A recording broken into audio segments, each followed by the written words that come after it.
الحمدللہ رب العالمین والصلاة والسلام علی محمد الامین فاعوذ باللہ من الشیطان الرجیم بسم اللہ الرحمن الرحیم۔ خواتین و حضرات، ہم میزان حصہ اول میں پہلے باب ایمانیات کا مطالعہ کر رہے ہیں۔ اس میں نبیوں پر ایمان زیر بحث ہے۔ اس عنوان کے تحت جو چیزیں موضوع بنی ہیں ان میں سے ایک چیز نبی کی شفاعت ہے۔ اس کا مطالعہ ہم نے شروع کر دیا تھا اور بات اس میں یہاں تک پہنچ گئی تھی کہ شفاعت جس طرح کے عام طور پر خیال کیا جاتا ہے اپنی طرف سے کرنے کا کوئی عمل نہیں ہے، بلکہ جب بندہ توبہ و استغفار کرتا ہے، گناہ ہو گیا، خطا ہو گئی، غلطی ہو گئی اور بندے نے توبہ و استغفار کے لیے ہاتھ اٹھا دیے، اس کے بعد تین صورتیں پیدا ہوتی ہیں۔ وہ تینوں صورتیں زیر بحث آ گئی تھیں، یعنی گناہ کا ارتکاب ہوا، کسی بڑے گناہ کی صورتحال سے نکلے، فوراً احساس ہوا کہ یہ میں کیا کر بیٹھا ہوں، انی کنت من الظالمین، اور بندے نے اپنے پروردگار کے حضور میں توبہ کے لیے ہاتھ اٹھا دیے۔ اللہ تعالیٰ نے یہ فرمایا ہے کہ اگر گناہ اس طرح ہوا ہے اور اس کے فوراً بعد توبہ و استغفار کی توفیق مل گئی ہے تو اللہ نے اپنے اوپر لازم کر رکھا ہے کہ وہ توبہ قبول کر لے گا۔ اس چیز کو قرآن مجید نے صراحت سے واضح کر دیا۔ اس کے بعد دوسری صورت کیا ہے کہ بندے نے گناہ کیے، غلطیاں کیں، کبائر تک کا ارتکاب کیا، زندگی اسی میں گزر گئی، کبھی خدا کی طرف رجوع کی توفیق نہیں ہوئی، ندامت نہیں ہوئی، جو زندگی پائی وہ سب انہی گناہوں کی، کوتاہیوں کی، سرکشی کی، تمرد کی نظر کر دی، اور جب سکرات موت کی کیفیت طاری ہوئی، نزع کا عالم طاری ہوا، دیکھ لیا کہ فرشتہ اب وصول کرنے کے لیے آ گیا ہے اور دروازے پر دستک دے رہا ہے، تب توبہ کے لیے ہاتھ اٹھا دیے۔ تو یہ بات پوری صراحت کے ساتھ قرآن نے کہہ دی کہ اس وقت کی توبہ قبول نہیں ہوتی۔ یہی توبہ ہے جو فرعون نے کی تھی اور یہ کہا تھا کہ میں اب بنی اسرائیل کے پروردگار پر ایمان لے آیا، لیکن اس کو اللہ تعالیٰ نے قبول نہیں کیا۔ اس کے درمیان جو صورتحال ہے وہ یہ ہے کہ زندگی میں کچھ عرصے کے بعد، سال، 2 سال، 6 مہینے موقع مل گیا، کچھ توجہ ہوئی، فوراً تو انسان نے توبہ نہیں کی، لیکن بہرحال توفیق مل گئی، سکرات موت سے پہلے، موت کے دروازے پر دستک دینے سے پہلے یہ توفیق مل گئی۔ وہ جگہ ہے جس میں اللہ تعالیٰ نے قرآن مجید میں خاموشی اختیار کی ہے۔ اب اس میں بندے کی طرف سے جو کچھ ہونا تھا وہ ہو گیا ہے، یعنی اس نے درخواست کر دی ہے۔ یہی وہ اصل میں مواقع ہیں جن میں اس کی توقع کی جا سکتی ہے کہ شفاعت کا اذن ملے گا۔ تو قرآن مجید سے یہ حدود تو بالکل واضح ہو جاتے ہیں۔ اس میں جو غلط فہمیاں ہیں بعض، ان کو بھی قرآن مجید نے رفع کیا ہے۔ جو بنیادی بات واضح ہوئی اس کو ذہن میں رکھیے اور پھر دیکھیے کہ قرآن مجید اس تصور کو کس طرح واضح کرتا ہے کہ اس کے ہاں شفاعت کا تصور ہے۔ یعنی وہ بنیادی بات کیا ہے کہ بندے کی طرف سے جب اظہار ہو جائے گا تو اصل میں شفاعت اس کی تائید میں ہوتی ہے۔ شفاعت کہتے ہی اس کو ہے، یہ اپنی طرف سے کوئی بات کہنے کا عمل نہیں ہے، بلکہ بندہ حاضر ہو گیا ہے، توبہ کر کے خدا کی بارگاہ میں آ گیا ہے، دنیا میں آ گیا، رسالت مآب صلی اللہ علیہ وسلم کے زمانے میں آ گیا، اب آ گیا۔ اس کے بعد اس کی توقع کر سکتا ہے وہ کہ اللہ کے پیغمبر بھی اس کے حق میں کوئی بات کہیں، یعنی اس کی توبہ کو سیکنڈ کرتے ہوئے، اس کی تائید کرتے ہوئے، اور صالحین بھی کوئی بات کہیں اور اللہ بھی ان کو اذن دے۔ تو یہ تو اس کی حقیقت ہے، لیکن ظاہر ہے کہ لوگوں نے شفاعت کے بارے میں جو تصورات قائم کر رکھے ہیں ان کو اگر آپ سامنے رکھیں تو معلوم ہوتا ہے کہ نہ خدا کے لیے عدل کوئی چیز ہے اور نہ جزا و سزا کا وجوب کوئی چیز ہے، یعنی جس کے وعدے اللہ تعالیٰ نے کیے ہیں، جو اللہ تعالیٰ نے بشارتیں دی ہیں، جو وعیدیں سنائی ہیں، وہ سب اس کے نتیجے میں بالکل باطل ہو جاتی ہیں۔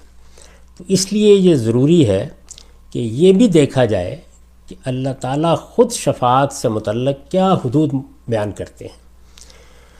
تو اب ہم ان حدود کا مطالعہ کر رہے ہیں اس کتاب میں۔ پہلی بات یہ فرمائی ہے کہ شفاعت کا اختیار صرف اللہ تعالیٰ کو ہے، یعنی اس بات کی جڑ ہی کاٹ دی گئی ہے کہ کوئی شخص خود کھڑا ہو کے، کوئی فرشتہ، کوئی نبی، کوئی بڑے سے بڑا صالح انسان تذلل کے ساتھ خود کھڑا ہو کے اپنی طرف سے کوئی بات کہہ سکتا ہے۔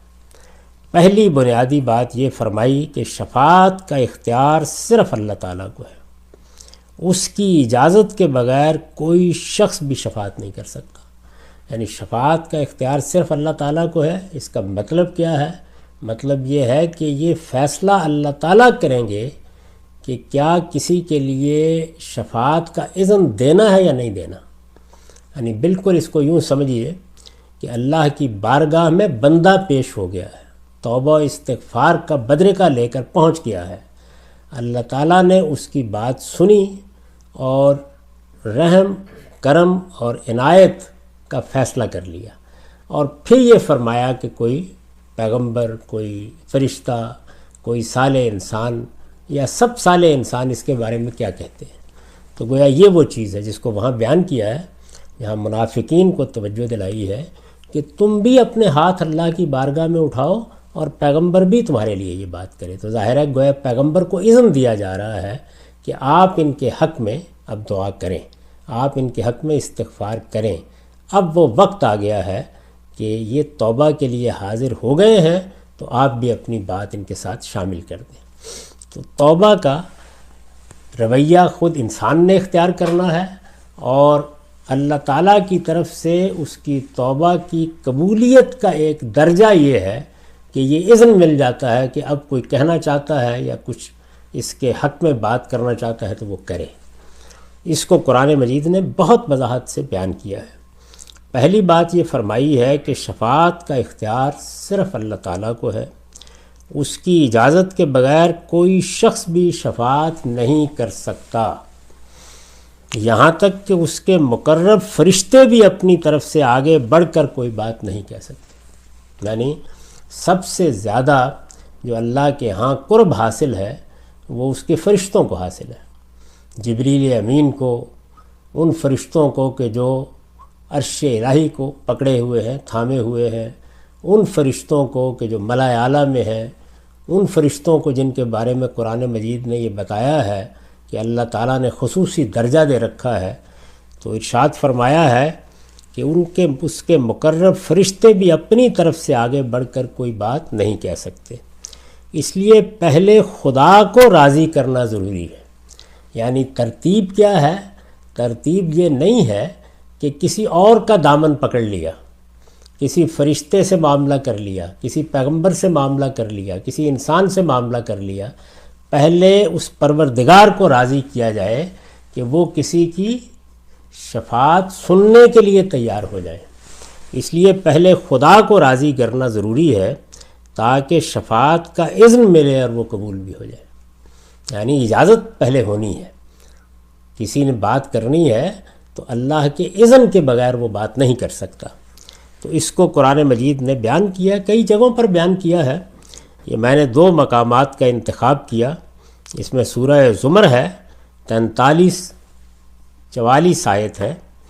ارشاد فرمایا ام اتخذوا من دون اللہ شفعاء قل اولو کانوا لا یملکون شیئا ولا یعقلون قل للہ الشفاعۃ جمیعا لہ ملک السماوات والارض ثم الیہ ترجعون۔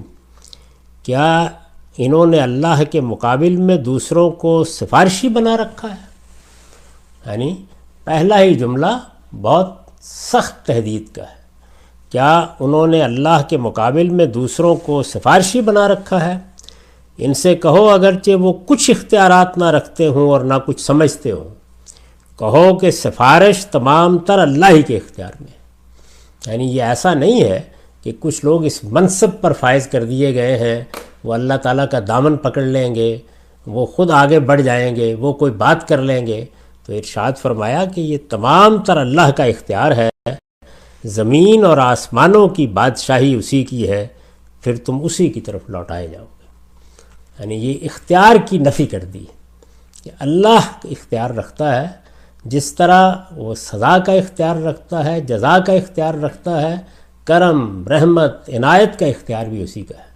جب وہ اس کا فیصلہ کر لے گا، یعنی استحقاق تو نہیں ہے، ایسا نہیں کہ آدمی محض اپنے اعمال کی بنیاد کے اوپر اللہ تعالیٰ کے ہاں سرفرازی پا گیا۔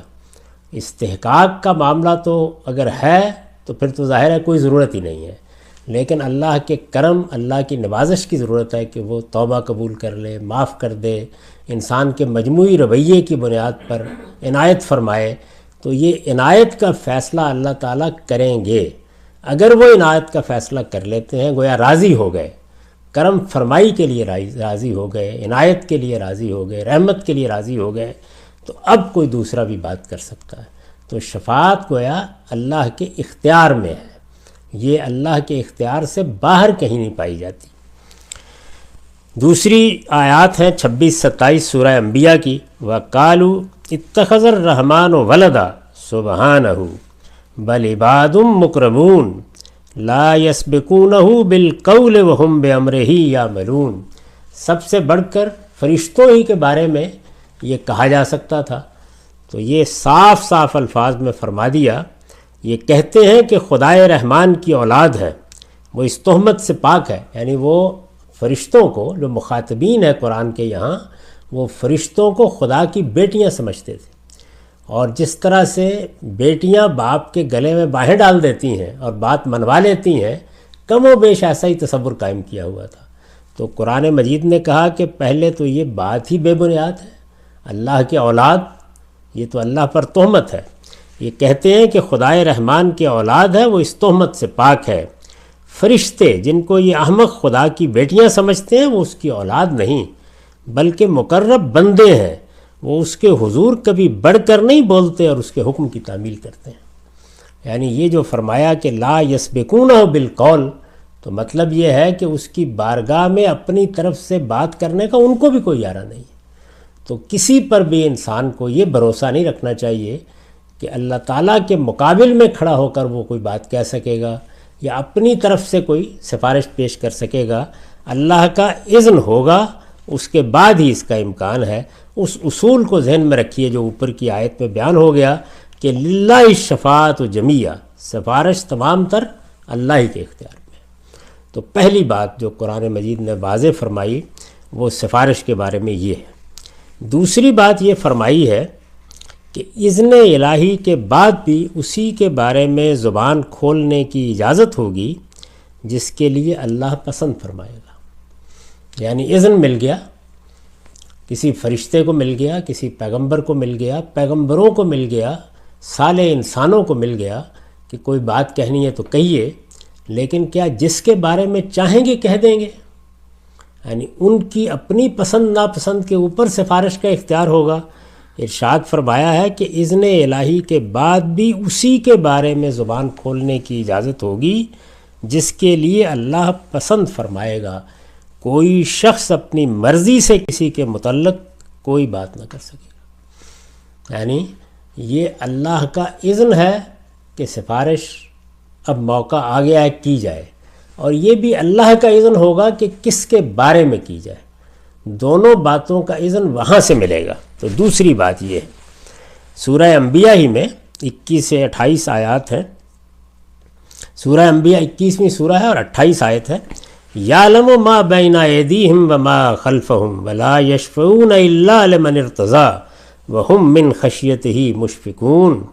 ان کے آگے اور پیچھے جو کچھ ہے سب اس کو معلوم ہے، وہ کسی کی سفارش نہیں کرتے اس کے سوا جس کے لیے اللہ پسند فرمائے، اور اس کی ہیبت سے لرزتے رہتے ہیں۔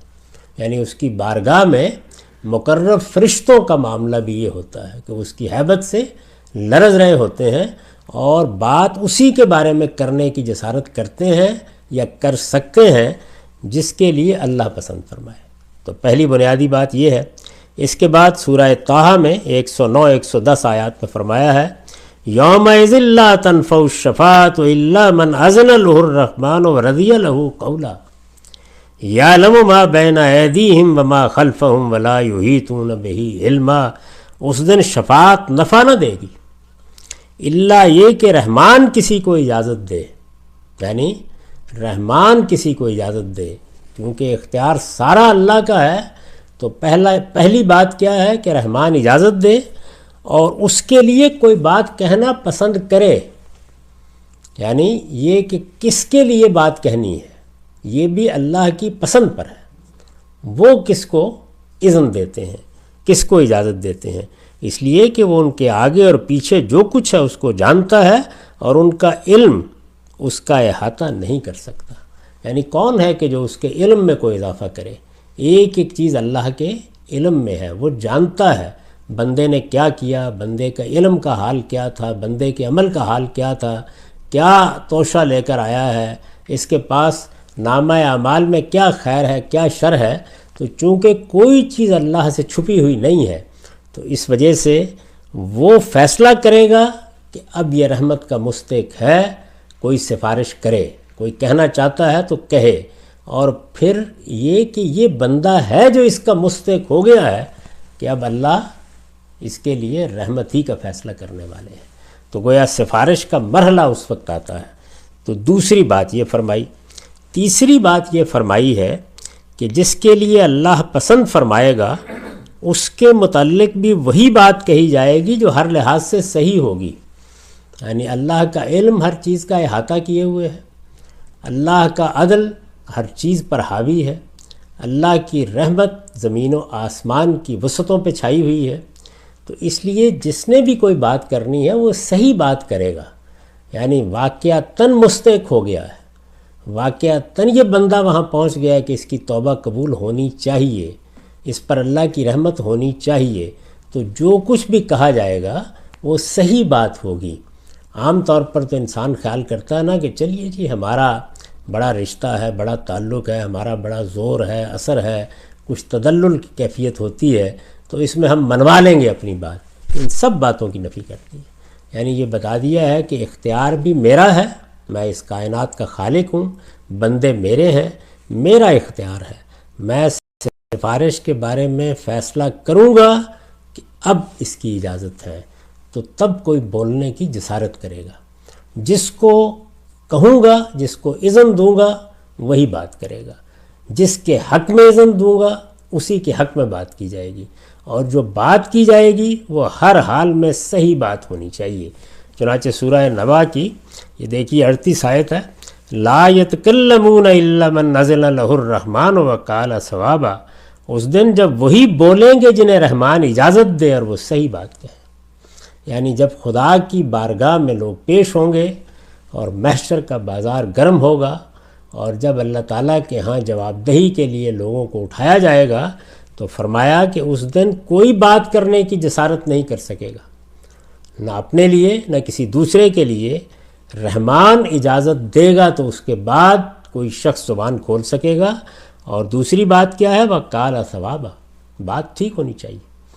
یعنی اللہ کی بارگاہ میں، اس کائنات کے خالق کی بارگاہ میں آپ اپنی طرف سے کوئی بات بنا کے پیش نہیں کر سکتے، کوئی مبالغہ نہیں کر سکتے، کوئی چیز کم و بیش نہیں کر سکتے، سچی بات، صحیح بات۔ یعنی گویا یوں کہ جس طرح سے اللہ یہ فیصلہ کر رہے ہیں کہ فی الواقع یہ شخص رحمت کا مستحق ہو گیا ہے، تو آپ کو بھی یہی بات کہنی ہے، اور یہ آپ کی بات آپ کے لیے باعث عزت ہے کہ اللہ نے آپ کو موقع دیا، اس کی بارگاہ میں آپ بات کریں گے، اللہ آپ کی بات قبول فرمائے گا۔ یہ بالکل اسی طرح کی صورتحال ہے کہ جس طرح ہمارے سامنے اگر مثال کے طور پر کوئی بچہ ہے یا کوئی ملازم ہے، وہ پیش ہوتا ہے، غلطی کی ہے، کوتاہی کی ہے، کسی بڑے جرم کا ارتکاب بھی کر لیا ہے، لیکن ندامت ہے، اندازہ ہو جاتا ہے کہ اس کو اب معافی کرنا چاہیے، درگزری بہتر ہے، سزا نہیں دینی، لیکن ہم یہ فیصلہ کرنے سے پہلے ماں سے پوچھتے ہیں، بھائیوں سے پوچھتے ہیں، کیا خیال ہے آپ لوگوں کو معاف کر دیا جائے؟ تو یہ صورتحال ہے جو قرآن مجید سے سامنے آتی ہے، یعنی بارگاہ ایک ہی ہے، اسی پروردگار کا فیصلہ ہے، رحمت پر آمادہ اسی کو ہونا ہے، کرم نوازی کا فیصلہ اسی نے کرنا ہے۔ وہ یہ عزت کسی کو بخشے گا کہ آپ بھی کچھ کہنا چاہتے ہیں تو کہیں، اور اس کے عزت بخشنے ہی پر کوئی کہنے کی جسارت کرے گا، اور یہ بھی بتائے گا کہ کس کے بارے میں آپ بات کر سکتے ہیں، اسی کے بارے میں بات کی جا سکے گی۔ یعنی یہ بھی نہیں ہو سکتا کہ اذن سے پہلے کوئی بات کرنے کی جسارت کر لے، یہ بھی نہیں ہو سکتا کہ بات کرنے کی اجازت تو الف کے بارے میں ملی تو آپ نے کہا موقع ہے تو چلیے بے کے بارے میں بھی بات کر لیتے ہیں۔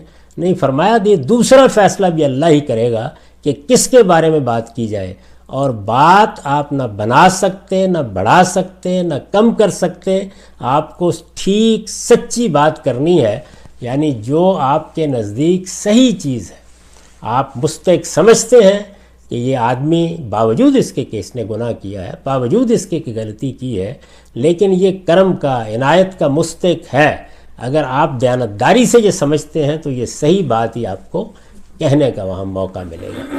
تو شفاعت کے بارے میں یہ چیزیں ہیں جن کو قرآن مجید نے واضح کر دیا، چنانچہ میں نے لکھا ہے کہ شفاعت کے بارے میں یہ قرآن کا نقطہ نظر ہے، اس سلسلے کی روایتوں کو اسی روشنی میں دیکھنا چاہیے۔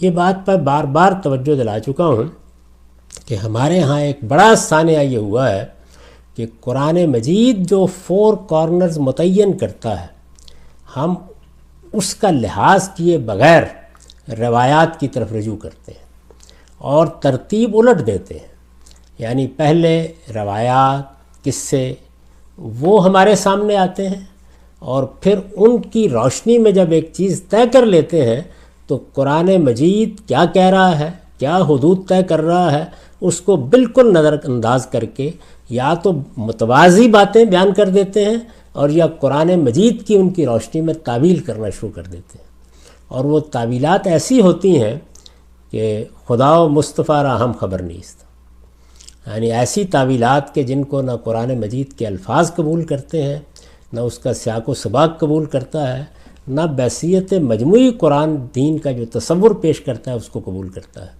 تو اس ترتیب کو بالکل درست ہونا چاہیے، یعنی یہ بات کہ اگر قرآن مجید نے کسی چیز کو موضوع بنا لیا ہے، اس نے کوئی فریم طے کر دیا ہے، اس نے کوئی 4 کارنرز، 4 گوشے متعین کر دیے ہیں، ان سے باہر نہیں نکلا جا سکتا، اس لیے کہ یہ خدا کی کتاب ہے، اور خدا کی کتاب کیوں دی گئی، کس لیے نازل کی گئی؟ قرآن مجید نے جگہ جگہ اس بات کو واضح کیا ہے کہ اس کتاب کے نزول کا مقصد ہی یہ ہے کہ لِیَحْکُمَ بَیْنَ النَّاسِ فِی مَا اخْتَلَفُوا فِیہ، تاکہ اختلافات کا فیصلہ کر دے۔ ہم نے ترتیب الٹ دی ہے، یعنی قرآن مجید کی تعویل تشریح کے لیے ہم نے باہر کچھ چیزوں کو فیصلہ کن بنا لیا ہے، جبکہ ہونا یہ تھا کہ خود ان چیزوں کے رد و قبول کا فیصلہ قرآن کی روشنی میں کیا جاتا۔ یعنی قرآن مجید اس کا محتاج نہیں ہے کہ باہر کی کوئی چیز ہمیں اس کے سمجھانے میں مددگار ہو، وہ در حقیقت اس مقام پر کھڑا ہے کہ باہر اگر کوئی چیز اللہ کے پیغمبروں کی نسبت سے بیان ہو رہی ہے، ماضی میں ہو رہی ہے، یعنی رسالت مآب صلی اللہ علیہ وسلم سے پہلے، آپ کے زمانے میں، آپ کے بعد، تو وہ فیصلہ کرے اور بتائے کہ اس میں سے کیا قبول کرنا ہے، کیا قبول نہیں کرنا ہے۔ تو ہمارے پاس جو روایات کا ذخیرہ ہے، میں نے اس میں سے 1200 کے قریب روایات اپنی اس کتاب میں منتخب کی ہیں۔ اس سے پہلے بھی انتخاب کا یہ عمل ہوتا رہا ہے، ہمارے جلیل القدر محدثین کرتے رہے ہیں، اس وقت بھی اسی موضوع پر کام کر رہا ہوں، لیکن ان میں بنیادی چیز کیا ہے؟ وہ یہ کہ ہر حال میں قرآن مجید نے جو قاعدے طے کر دیے ہیں ان کے اندر اس کو آنا ہوگا، کیونکہ وہ کیا ہے؟ وہ اصل میں رسالت مآب صلی اللہ علیہ وسلم کی نسبت سے لوگوں کی بیان کی ہوئی باتیں ہیں۔ تو لوگوں کی بیان کی ہوئی باتیں نہ خدا کی کتاب پر حاکم ہو سکتی ہیں، نہ رسالت مآب صلی اللہ علیہ وسلم کی قائم کردہ سنت پر حاکم ہو سکتی ہیں۔ یعنی جو آپ نے سنت جاری کر دی، نماز، روزہ، یہ سب چیزیں، اور جو مسلمانوں کے اجماع اور تواتر سے منتقل ہو رہی ہے، اس میں بھی کوئی ترمیم و تغیر نہیں کر سکتی، اور قرآن مجید نے جن چیزوں کو واضح کر دیا ہے، جن کے حدود طے کر دیے ہیں، اس پر بھی اثر انداز نہیں ہو سکتی۔ ان کے اندر رکھ کر ان کو دیکھا جائے گا اور سمجھا جائے گا۔ تو تو یہ چیز ہے جس کے پیش نظر میں نے یہاں فیصلہ یہ نقل کیا ہے کہ شفاعت کے بارے میں یہ قرآن کا نقطہ نظر ہے۔ کیا نقطہ نظر ہے؟ بندے کی طرف سے توبہ و استغفار کے بعد ہی شفاعت کا موقع پیدا ہوتا ہے، پہلی بنیادی بات یہ ہے۔ اس کے بعد اللہ اذن دے گا، یعنی اللہ تعالیٰ کے پاس شفاعت کا اختیار ہے۔ یہ یوں نہیں ہے کہ کچھ لوگوں کو یہ اختیار دے دیا گیا ہے، یہ اللہ کے پاس ہے اس وقت بھی، یہ اللہ کے پاس ہے قیامت میں بھی۔ اللہ تعالیٰ فرمائیں گے کہ میرے بندے کی طرف رحمت کی کوئی بات کہی جا سکتی ہے تو اذن ملے گا وہاں سے۔ پھر کس کو اذن ملا، کس کے بارے میں ملا، یہ بھی اللہ ہی طے کرے گا، اور صحیح بات کہنے کا موقع ہوگا۔ کوئی بات بنانے، بگاڑنے، کم و بیش کرنے کا کسی کے پاس حق نہیں ہے۔ شفاعت کے بارے میں یہ قرآن کا نقطہ نظر ہے۔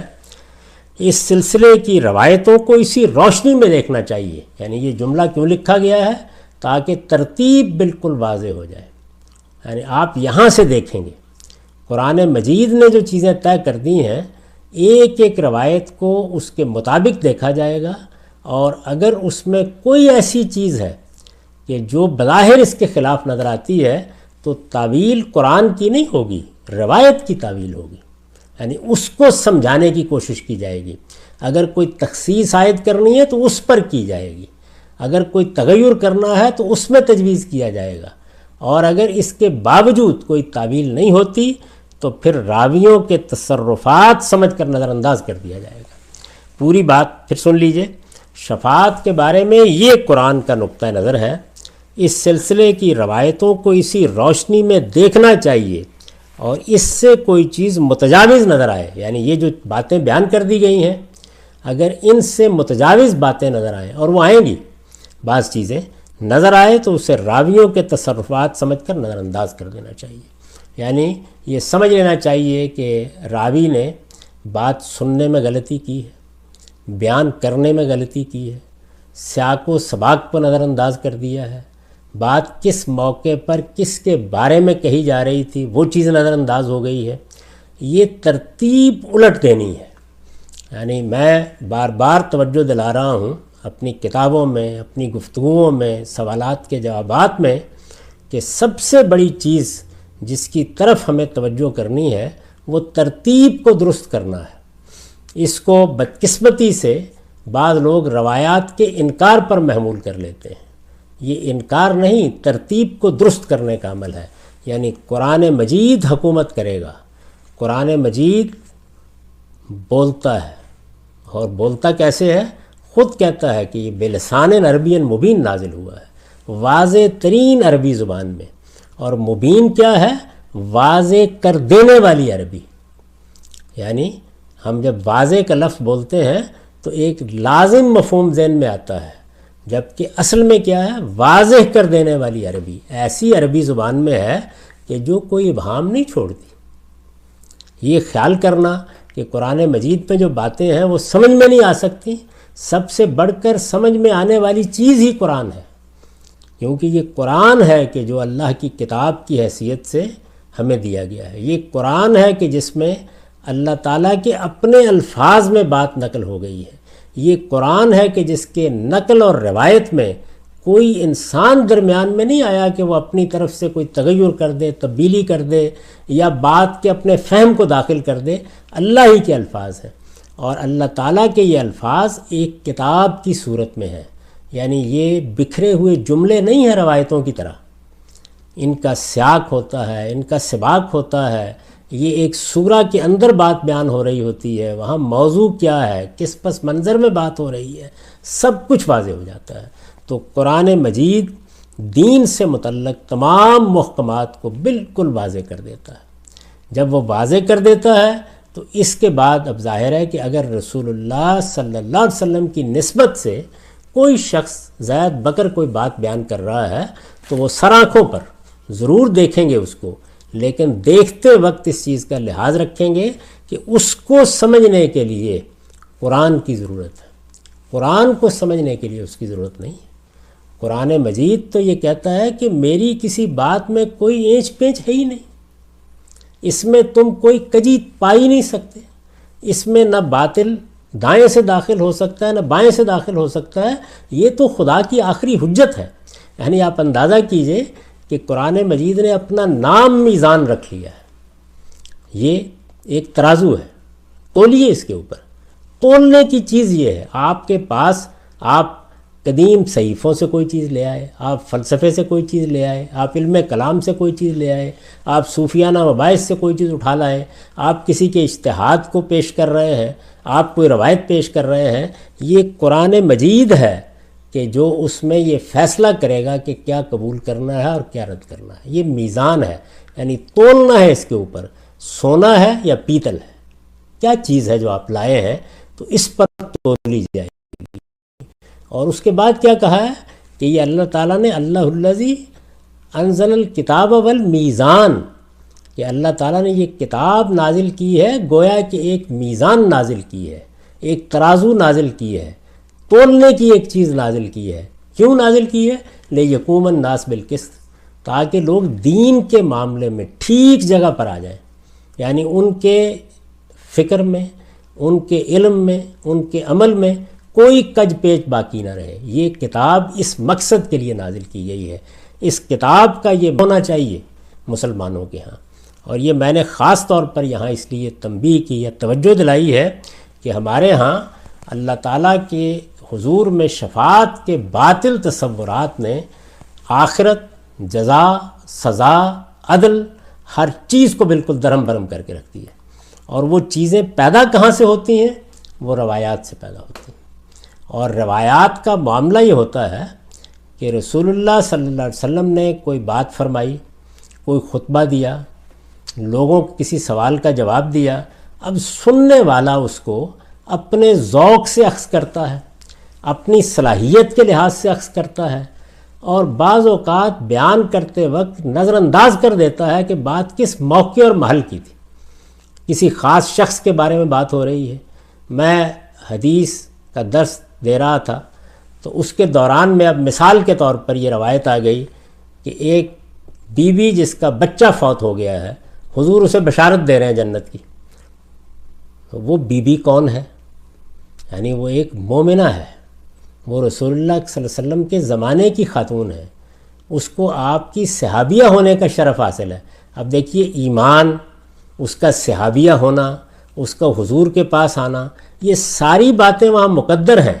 ان کو نظر انداز کر کے آپ یہ کہیں کہ کفر ہو، ایمان ہو، فسق ہو، فجور ہو، بچہ مر گیا، صبر کر لیا تو بس جنت مل گئی۔ تو جتنی بھی روایات ہیں ان کے اوپر یہ تخصیصات، یہ شرائط عائد کرنی ضروری ہوتی ہیں۔ کیوں؟ میں پھر عرض کر رہا ہوں، اس لیے کہ وہ لوگوں کا بیان ہے، وہ رسالت مآب صلی اللہ علیہ وسلم کا بیان نہیں ہے کہ آپ براہ راست ایک بات فرما رہے ہیں، ہمیں سمجھا رہے ہیں۔ تو اگر یہ صورتحال ہو تو پھر تو سر تسلیم خم، ہم گفتگو ہی نہیں کریں گے، بات ہی نہیں کریں گے، یعنی آپ کے سامنے کون جسارت کر سکتا ہے۔ لیکن جس وقت کوئی دوسرا شخص آپ کی بات بیان کر رہا ہے اور وہ کسی اور کو بیان کر رہا ہے اور وہ کسی اور کے سامنے بیان کر رہا ہے، تو ایک صدی کے دوران میں اتنے واسطوں سے ایک بات ہم تک پہنچ رہی ہے، اس کو قرآن مجید پر حکومت کرنے کا حق کیسے دیا جا سکتا ہے؟ یہ وہ بنیادی بات ہے کہ جس کو سمجھنے کی بھی ضرورت ہے اور سمجھانے کی بھی ضرورت ہے کہ قرآن مجید کے مقابل میں کوئی چیز نہیں آ سکتی، اس کے متوازی کوئی چیز نہیں آ سکتی۔ اس نے جن چیزوں کے حدود متعین کر دیے ہیں، ان حدود کو کوئی چیز لانگ کے بیان نہیں کی جا سکتی۔ یہ دیکھیے بعض اوقات بسا اوقات ایسا ہوتا ہے کہ آپ پورا کا پورا قرآن مجید سامنے رکھ دیجئے اور یہ بتائیے اس کو کہ یہ دیکھیے یہ پس منظر ہے، یہ قرآن بیان کر رہا ہے، یہ صورتحال پیدا ہو گئی ہے، لوگ ایک قصہ جواب میں سنا دیتے ہیں، جبکہ قصہ ان افراد کی حکایت ہے، روایت ہے، اس سے زیادہ اس کی کوئی حیثیت نہیں ہے۔ یعنی وہ قصہ لوگوں نے بیان کیا ہے، ہم جب اس پہ تنقید کر رہے ہیں تو معاذ اللہ خاکم بدہن اللہ کے پیغمبر پر تنقید نہیں کر رہے ہوتے، اس راوی پر تنقید کر رہے ہوتے ہیں۔ ہمارے محدثین جب اس کا کردار دیکھ رہے ہوتے ہیں، جب اس کے حفظ و اتقان کا جائزہ لے رہے ہوتے ہیں، جب یہ دیکھ رہے ہوتے ہیں کہ یہ شخص تو اچھا بھلا ہے لیکن جن صاحب سے بات بیان کر رہا ہے ان سے تو اس کی ملاقات ہی ثابت نہیں ہے، اور اس طریقے سے گویا اس کی سیرت، کردار، حفظ، اتقان، تاریخ سب کو ادھیڑ کر رکھ دیتے ہیں، تو یہ کیوں کرتے ہیں وہ؟ یعنی اگر وہ یہ مانیں کہ یہ تو اللہ کے رسول کی بات ہے، تو پھر تو ان کو کوئی حق نہیں ہے کہ وہ یہ کریں۔ وہ یہ جانتے ہیں کہ یہ راوی کا بیان ہے، یہ اس نے بات بیان کی ہے، نہ بیان کرتا تو اس پر کوئی ذمہ داری نہیں تھی۔ جلیل القدر صحابہ نے بیان نہیں کیا، رسالت مآب صلی اللہ علیہ وسلم نے اس کو مامور نہیں کیا تھا کہ جا کے بیان کر دو، اس نے اپنے شوق سے بات بیان کر دی ہے۔ اب چونکہ اس بات کی نسبت رسول اللہ صلی اللہ علیہ وسلم کی طرف ہو گئی ہے تو ہمارے لیے وہ بڑی اہمیت کی چیز بن گئی، لیکن کیا اس درجے اہمیت کی چیز بن گئی کہ ہم قرآن کو نظر انداز کر دیں؟ قرآن مجید جس چیز کو بیان کر رہا ہے اس کو ایک طرف رکھ دیں۔ یہاں پر ایک سوال لوگ بعض اٹھا دیتے ہیں، اور وہ سوال یہ ہے کہ یہ جو کچھ آپ قرآن مجید کو سمجھ رہے ہیں یہ تو آپ کا فہم ہے نا، یعنی آپ نے سمجھا ہے قرآن مجید کو اس طریقے سے، سری سے سری چیز بھی سامنے رکھ دیجئے تو یہ کہا جاتا ہے۔ تو یہاں سوال پیدا ہوتا ہے کہ وہ جو روایت ہے راوی بیان کر رہا ہے اس کو کس نے سمجھا ہے؟ اس کو بھی ہم نہیں سمجھا ہے۔ تو یہ اصل میں جو ادھر سے سمجھ میں آ رہا ہے اور جو ادھر سے سمجھ میں آ رہا ہے اس کا تقابل ہے، یعنی یہ پہلے دیکھیے تو کہاں سے جو بات سمجھ میں آئی ہے وہ ترجیح پائے گی، ظاہرہ قرآن مجید۔ اچھا، پھر اس میں یہ بات بھی واضح طور پر جان لینی چاہیے کہ جب آپ یہ کہتے ہیں کہ یہ قرآن کا فہم ہے تو کسی چیز کو فہم قرار دینے کا مطلب کیا ہوتا ہے؟ یعنی جب وہ آپ بات بیان کریں تو قرآن مجید کے الفاظ اس کو آگے بڑھ کے قبول کر لیں۔ یعنی ہمیں مثال کے طور پر غالب کے کسی شعر کو سمجھنے میں غلطی لگ رہی تھی، یا ہم ایک بات کو ٹھیک سمجھے ہوئے تھے، کسی دوسرے آدمی نے آ کے یہ بتایا کہ غالب کے شعر کا مطلب یہ ہے، تو اب کیا محض اس لیے مان لیا جائے گا کہ یہ الطاف حسین حالی ہیں، غالب کے براہ راست شاگرد ہیں؟ نہیں، وہ اب سمجھائیں گے کہ یہ جو بات ہے یہ قرآن کے یا غالب کے الفاظ یا فردوسی کے الفاظ یا شیکسپیئر کے الفاظ اس طرح قبول کر رہے ہیں۔ تو جس وقت الفاظ گواہی دیں گے، متن قبول کر لے گا، اب وہ فہم ہوگا۔ لیکن اگر متن قبول نہیں کرتا تو بہت معذرت کے ساتھ وہ فہم نہیں ہے، وہ ایک صاحب کی رائے ہے جس کو اصل متن کے اوپر ترجیح نہیں دی جا سکتی۔ تو بنیادی بات جس کو ذہن نشین کرنا چاہیے اور کرانا مقصود ہے وہ یہ ہے کہ یہ شفاعت کا باب ہمارے ہاں جو صورت اختیار کر گیا ہے وہ تمام تر روایتوں کی بنیاد پر ہے۔ روایتوں میں کچھ باتیں سیاق سباق سے ہٹ کر، کچھ مبالغے کے ساتھ، کچھ بعض تصرفات کے ساتھ بیان ہو گئی ہیں، جس سے ایک بالکل ہی دوسری تصویر سامنے آتی ہے، اور معلوم ہوتا ہے کہ خدا کی بارگاہ میں لوگوں کی پیشی وہ تو محض ایک تکلف ہی ہوگا، ورنہ بہت بڑی بڑی ہستیاں وہاں اپنے اپنے لوگوں کو بچا کر لے جائیں گی، یہ تصویر بنتی ہے۔ تو روایتوں میں کیا باتیں بیان ہوئی ہیں، ان کی کیا نوعیت ہے، اس کو تو ہم الگ سے واضح کریں گے اور ایک ایک چیز کے بارے میں بتائیں گے کہ اس میں کیا قابل قبول ہے کیا نہیں ہے۔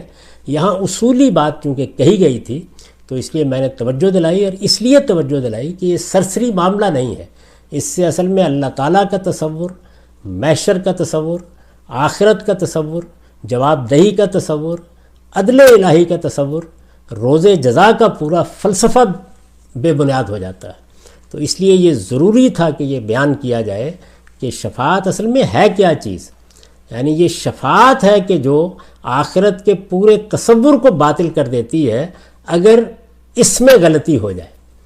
یعنی اللہ تعالیٰ نے کیا اطمینان دلایا ہے مجھے؟ یہ اطمینان دلایا ہے کہ میں انصاف کروں گا، میں عدل کا فیصلہ کروں گا، مجھ سے کسی بے انصافی کی توقع نہ کی جائے۔ یہ صورتحال ہے، یہ ہر آدمی جانتا ہے کہ عدل اور بے انصافی کے مابین کچھ رحمت کے، معافی کے، عفو درگزر کے مواقع بھی ہوتے ہیں۔ تو عفو درگزر کے مواقع ہیں جن میں شفاعت کا اذن دیا جائے گا، یہ قرآن سے واضح ہے بالکل، لیکن کن کو دیا جائے گا؟ فیصلہ خدا کرے گا۔ کس کے لیے دیا جائے گا؟ فیصلہ خدا کرے گا، اور صحیح اور سچی بات سنے گا، کوئی اس کے حضور میں بات کو دائیں بائیں نہیں کر سکتا، کوئی اپنی طرف سے کسی بات کو شامل نہیں کر سکتا۔ اس میں چونکہ روایتیں غلط فہمی کا باعث بنتی ہیں تو میں نے عرض کر دیا کہ ان کا جائزہ لیا جائے گا، اگر وہ اس فریم کے اندر آتی ہیں، یہ جو قرآن مجید نے گوشے متعین کر دیے ہیں ان کے اندر بات بیان کر رہی ہے تو وہ قبول ہوگی، اگر نہیں ہے تو یہ سمجھ لیا جائے گا کہ راویوں نے اپنے تصرفات سے بات کو بگاڑ دیا ہے۔ اور یہ کوئی جان بوجھ کے ضروری نہیں کیا جا رہا ہو، یہ بعض اوقات غلط فہمی سے ہوتا ہے، بعض اوقات موقع کلام کو نہ سمجھنے سے ہوتا ہے، اور روایتوں کے فہم میں ان سب چیزوں کا لحاظ کرنا ضروری ہے۔ اقول قولی ھذا واستغفر اللہ لی ولکم ولسائر المسلمین۔